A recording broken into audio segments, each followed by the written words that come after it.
Known best for playing legendary character Captain Kirk, William Shatner has been a screen icon for more than half a century. From Star Trek to Shakespeare, and even a real-life trip into space, there's never really been a dull moment in Shatner's career. So with the release of a new documentary about his life, fans were no doubt expecting some excitement, but they probably weren't ready for their favorite sci-fi icon to reveal such sobering news. To boldly go.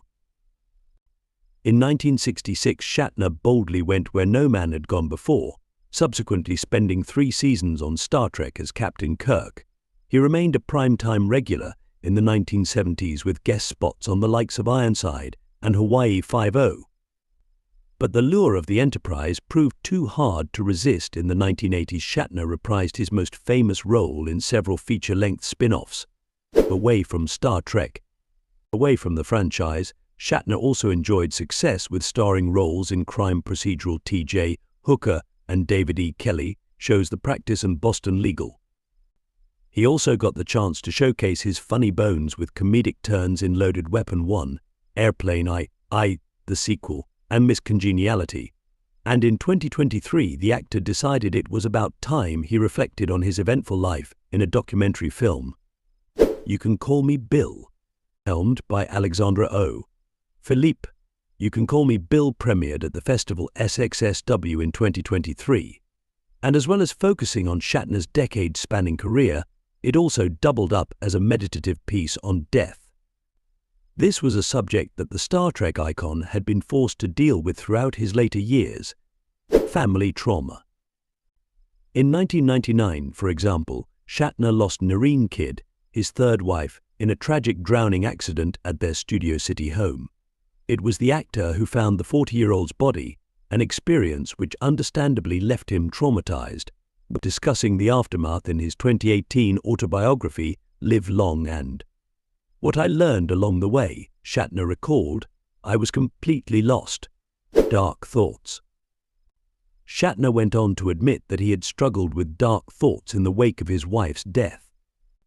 He wrote, "This was the type of pain that makes you think either I'm simply going to die or I'm going to kill myself.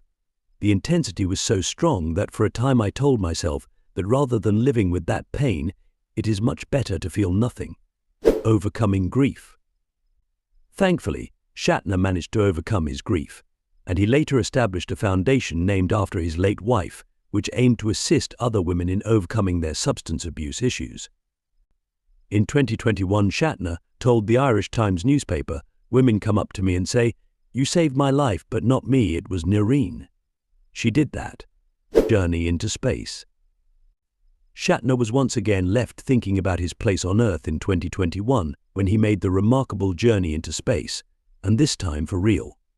Yes, at the age of 90, the actor became the oldest ever spaceman when he boarded the Blue Origin shuttle named New Shepard.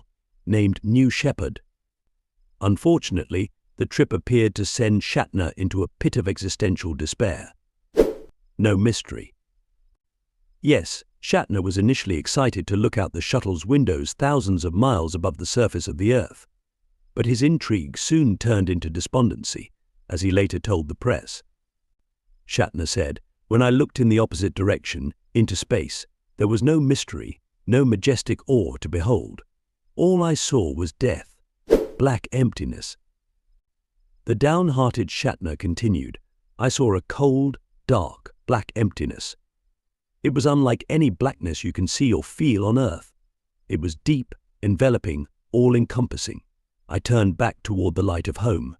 I could see the curvature of Earth, the beige of the desert, the white of the clouds, and the blue of the sky. It was life. Nurturing, sustaining life. Mother Earth. Gaia. And I was leaving her. Harmony of the universe." And just in case you hadn't yet grasped that Shatner's fantasy of space was much better than the reality, he added another poetic realization. The actor said, "I had thought that going into space would be the ultimate catharsis of that connection I had been looking for between all living things. That being up there would be the next beautiful step to understanding the harmony of the universe. Instead, it proved to be anything but." Leonard Nimoy. Well, Shatner has also had to deal with the deaths of several of his Star Trek castmates in recent years. Perhaps the most notable occurred in 2015 when Leonard Nimoy passed away from the pulmonary condition known as COPD. As the Vulcan First Officer Spock, the actor was undoubtedly Shatner's most famous co-star, James Doohan. Carl. Before that, James Doohan had died from Alzheimer's and pneumonia complications in the summer of 2005. The actor had played Montgomery Scott, the chief engineer of the Enterprise, in the original sci-fi series. DeForest Kelley, who appeared as Dr. Leonard McCoy in the same show, sadly died from stomach cancer at the turn of the century. Funeral no show. In his chat with Variety, Shatner touched upon many of these losses. And for many fans, the most pressing question was, why hadn't he attended Nimoy's funeral? The unsentimental Shatner explained that he'd had a prior engagement, a Red Cross fundraiser at Mar-a-Lago, that he felt he couldn't skip. And the star was entirely unapologetic for his choice at the event itself. Butterfly effect. Shatner recalled telling the audience, "People ask about a legacy. There's no legacy. Statues are torn down. Graveyards are ransacked. Headstones are knocked over. No one remembers anyone. Who remembers anyone? Who remembers Danny Kaye or Cary Grant? They were great stars, but they're gone and no one cares. But what does live on are good deeds. If you do a good deed, it reverberates to the end of time. It's the butterfly effect thing." Fan backlash. When asked about the backlash from fans that he suffered for his funeral no-show, Shatner was as unrepentant as ever. He said, "Who cares? I know what I did was right. So it doesn't matter. We're criticized when we lift a finger. I don't read that stuff. I try not to indulge in the evil that's out there." Playing dead. Shatner was also asked about whether playing dead on screen can affect the way you look at the subject in real life. The star replied, "There was a time when actors, and I include myself in this, would portray death by falling to the ground and your eyes would flicker and you'd slump around and then you're dead. That's not how you die. It's abrupt." After showing off his best dead person impersonation, Shatner continued, "Ever put a dog down? When I have to put a dog down and I'm at the vet, I cut my dog's head and I say, 'I'm with you, baby. I'm with you,' and the injection goes in and the dog looks at me with love. And that's it. You don't know they're dead. That's how you die. It's abrupt." Sudden passing. Shatner then shared a story from his own family life to further make his point. The actor said, "My wife's brother walked out of the living room and into the bedroom. There was a thud. His wife walked in and he was dead. Death comes anew to all of us. You die the way you live." You might not know that Shatner had some input into how his most famous character died in Star Trek Generations. In fact, the actor fought for the right to decide how Captain Kirk should meet his maker. When asked why this was so important to him, Shatner replied, "I'm of the opinion that you die the way you live." Sense of discovery. Shatner went on to add, "I thought Kirk would die with a wow. Look at that coming at me. There's a guy with a scythe," he noted. He'd seen all these weird aliens before. Here comes death, and he meets it with awe and a sense of discovery. But it was the prospect of his very own death that inspired Shatner to finally make a film about his life. Limited time. Talking about You Can Call Me Bill, Shatner explained, "I've turned down a lot of offers to do documentaries before, but I don't have long to live. Whether I keel over as I'm speaking to you or 10 years from now, my time is limited. So that's very much a factor. I've got grandchildren. This documentary is a way of reaching out after I die, exploring the truth. Just don't expect a straightforward biopic." When asked whether he discovered anything new about himself while making the documentary, Shatner replied, "In the movie, I didn't just want to go on about I did this or that when I was 7 or this is my favorite color. I'm trying to discover something I've never said before, or to find a way to say something I've said before in a different way so I can explore that truth further." Sharp mind. Shatner was keen to point out that his mind is still as alert as it was in his younger days, if not more so. He added, The sad thing is that the older a person gets, the wiser they become, and then they die with all that knowledge. And it's gone. It's not like I'm going to take my ideas or my clothing with me. Moths of extinction. At the time of the interview, Shatner was in the process of clearing out his wardrobe.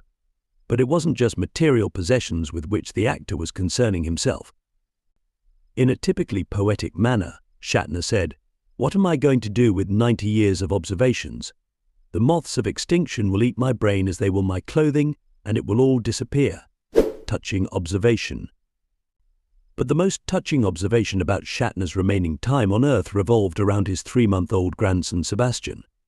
The actor left everyone teary-eyed as he reflected on the fact that he wouldn't get to see the youngster grow up fully.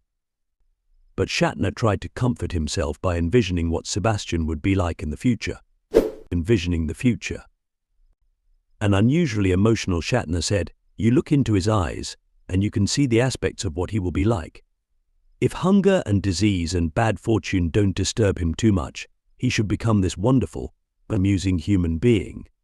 So with the time I have left, I like to look at all my grandchildren and try to extract what I can out of my impressions. No validation necessary." But Shatner doesn't appear to believe that he will leave much of a legacy when it comes to his career.